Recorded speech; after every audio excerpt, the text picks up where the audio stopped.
I think the issue Yeah, with that that too, Matthew, is that people got away because it was used like so much. The trusted advisor, right, role got used so much that people wanted to move away from that and become something different.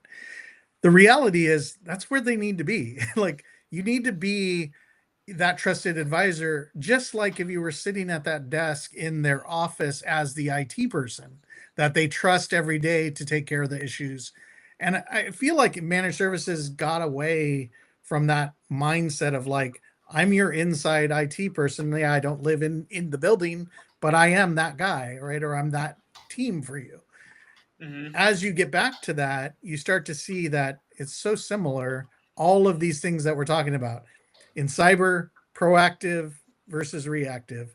You know, Nodeware is vulnerability management. That's proactive. That's looking at things before they become an issue, right? Endpoint protection is reactive, meaning something got to the network, but it stopped it. And that's great. It did, hopefully, but it's a reactive thing. You're reacting to something that, and everybody in the managed services understands this concept because that's what managed services is about.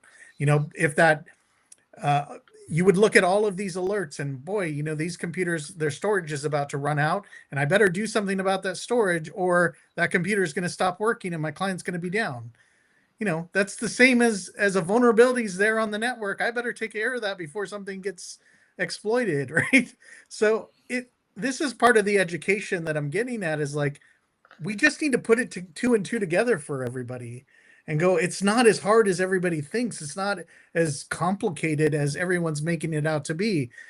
Are there things like VCSOs and are there things like, you know, compliance requirements for CMMC and for, you know, every other framework under the sun? There is.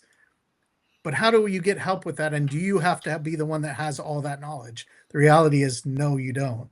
There's companies that you can work with that can help you do that. And that's how a lot of people transitioned into managed services. They used companies back then like Zenith Infotech and others that were kind of done for you services that allowed you to kind of get started and then take over pieces of that as you got more and more expertise or hired more people that had that expertise. And I think that's where we're going or need to go with a lot of the MSPs who just don't know where to start, right? Or it's just all noise at this point because it's not going to go away. You got to do something. So what do you do?